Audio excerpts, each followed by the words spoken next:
Hola, buenos días. Soy la estudiante Fernández Alina Alejandra, quien cursa el profesorado de Educación Especial, doctora Carolina Tobar García, de la provincia de La Rioja Capital.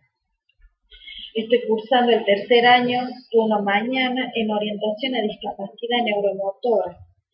Este video es en solicitud al docente a cargo de la cátedra, taller de investigación educativa de dicho instituto, el licenciado Eduardo Escobar.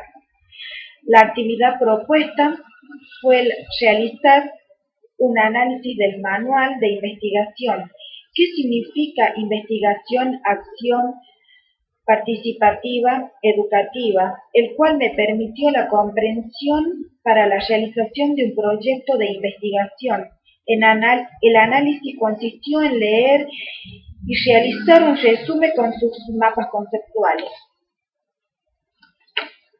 Para comenzar, nos encontramos con el mapa en general. Este mapa está compuesto por el prólogo.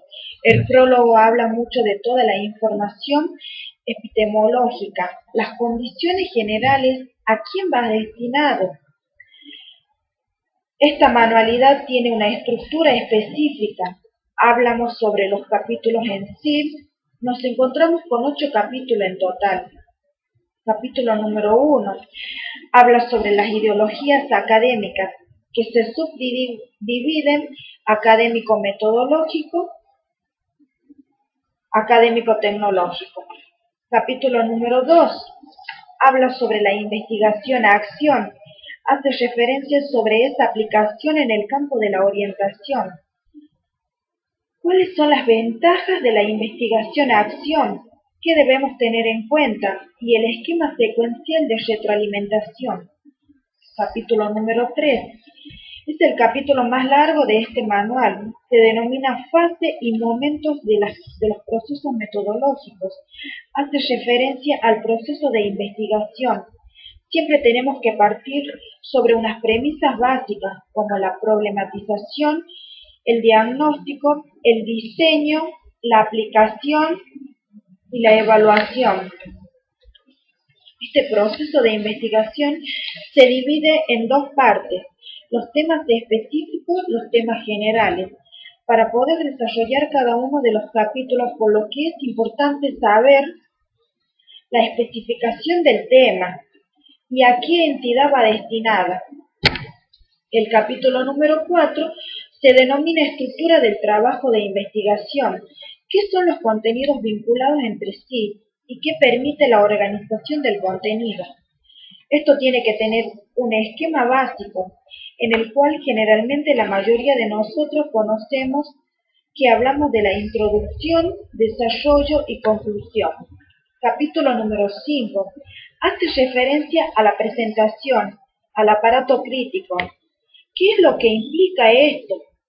Implica un conocimiento sobre citas, referencia y notas, la diferenciación entre cada una de ellas y a su vez en qué momento va a poder ejecutarlas o llevarlas a cabo cuando realizamos algún material de investigación. Capítulo número 6 habla sobre las condiciones generales. Esto se remite a los aspectos como la originalidad, al tema y trabajo, el tiempo de elaboración y la extensión del trabajo. Capítulo número 7 habla sobre el proceso de redacción. Hay que tener en cuenta un esquema específico. Primero partimos de una elaboración del tema. Luego vamos a desarrollar o redactar un borrador. Luego vamos a hacer las correcciones necesarias. Y tenemos la revisión final para luego llevarla a cabo. Capítulo número 8. ¿Qué es el capítulo final? Habla sobre el trabajo final como fin y como principio. Esto siempre tiene que integrar contenidos prácticos, o sea, siempre la teoría que llevamos a la práctica para que sea eficaz. Luego tenemos la investigación general, todos los contenidos que nosotros vamos a desarrollar. por lo que es importante tener en cuenta un lugar adecuado, una duración adecuada y un contenido adecuado. Y también es importante resaltar las ayudas audiovisuales. Son esenciales en este último capítulo. Comenzamos con el capítulo número 1. Ideologías académicas. Ideología académica, la doctrina filosófica, la ideología de cada uno de los mismos que vamos a tomar, que vamos a partir. Luego la diferenciación entre la ideología académica, entre lo académico metodológico y lo académico tecnológico. La diferenciación entre cada una de ellas, pero siempre que van a un resultado final. Luego tenemos las fases y los momentos del proceso metodológico, el proceso de investigación, las características que se tienen que tener en cuenta. Siempre se tiene que planear un problema práctico. Hay que ser sencillo, práctico al momento de poderlo desarrollar. Debemos recopilar información. Tenemos que definir un diseño de evaluación. Y finalmente tenemos que hacer un proyecto de acción para resolver el problema. Luego tenemos los temas específicos y los temas generales. La diferenciación entre cada una de ellas para poder elaborar en cada uno de los capítulos toda la información necesaria para el lector o para la persona que precise dicha información sea sumamente importante. Luego tenemos las ventajas de la investigación a acción. ¿Qué es lo que nos permite? ¿En qué consiste? ¿En qué nos separa también? ¿Y qué es lo que nos promueve para desarrollar? Luego tenemos el esquema secuencial de la retroalimentación. El tema siempre parte de una pregunta o de un problema.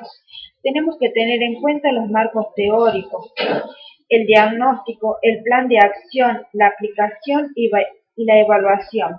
Tenemos que pensar y repensar cada uno de los pasos que vamos a desarrollar en nuestra investigación.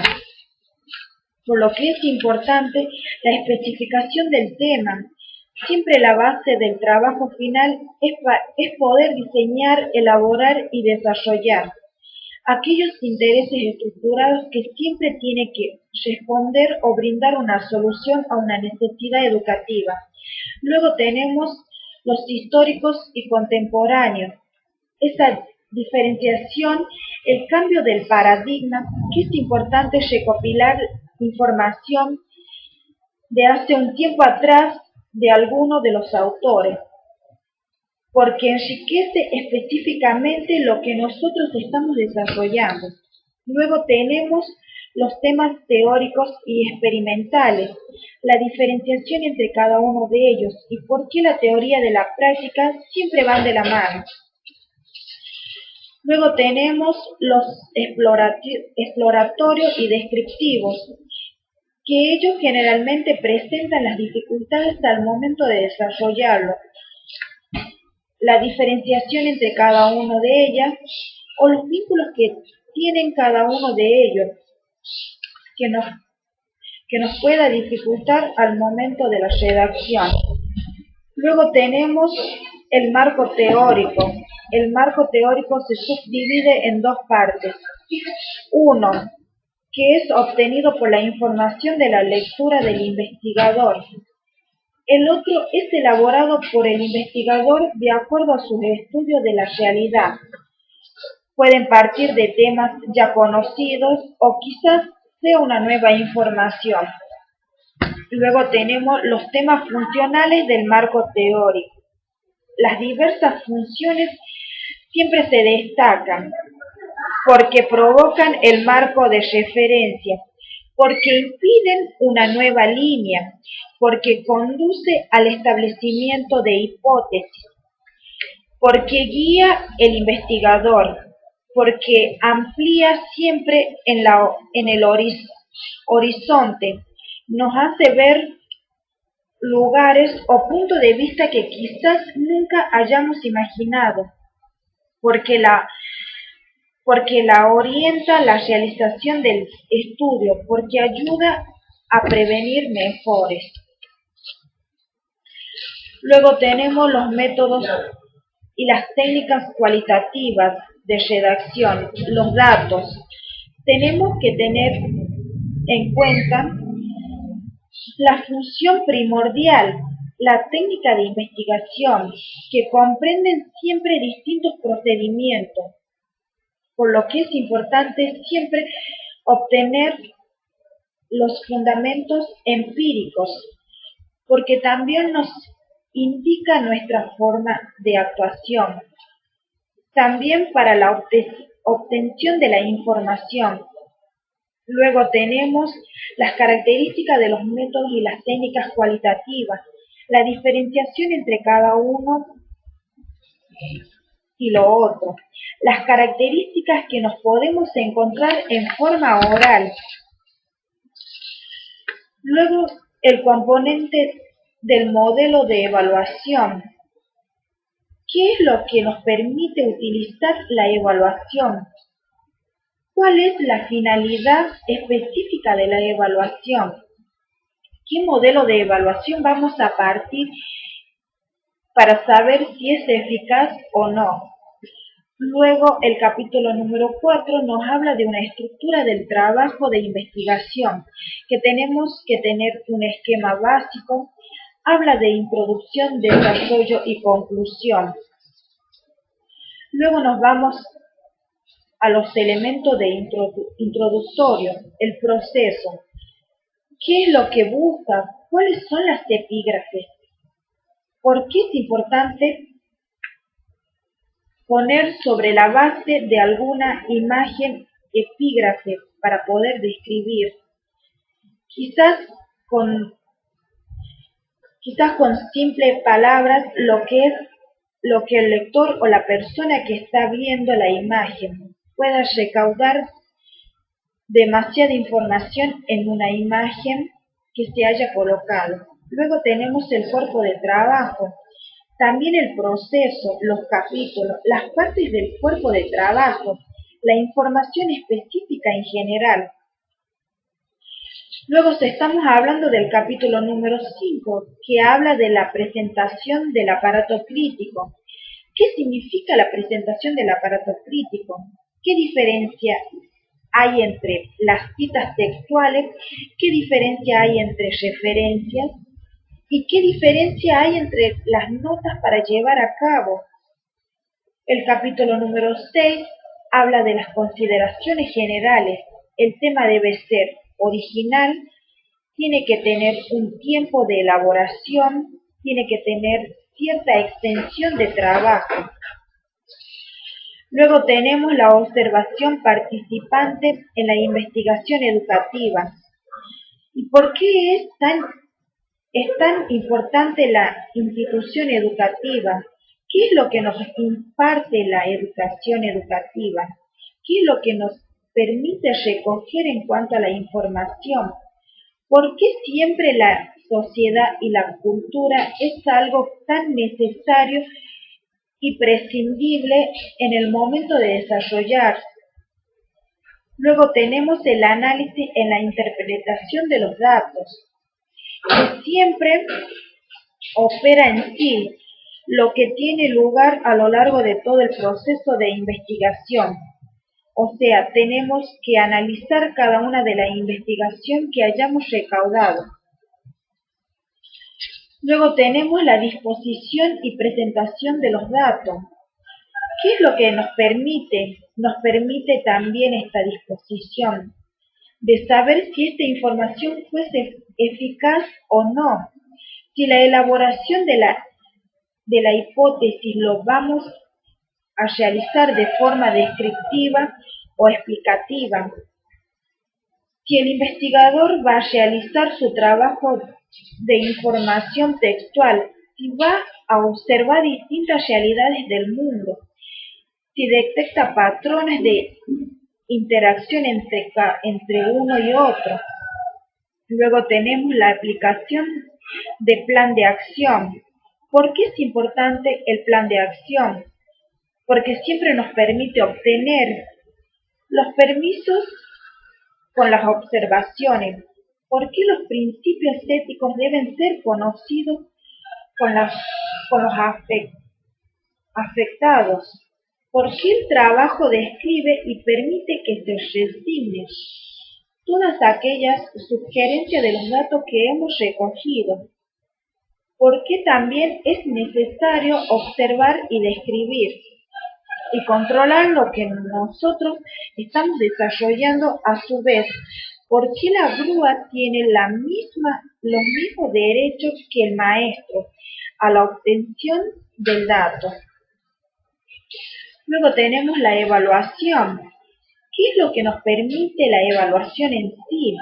Nos ofrece control, marca de distintas conductas, porque procuran identificar el error, porque siempre puede ser sancionado o puede ser complejo, o sea, se puede sacar y agregar información gracias al error. Luego tenemos las fases y las características del proceso evaluador.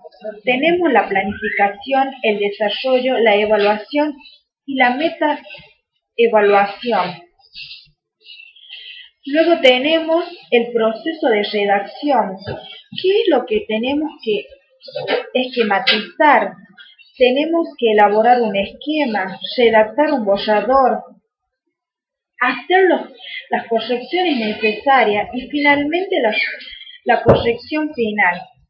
Y por último, el capítulo número 8 habla sobre el trabajo final como fin y como principio.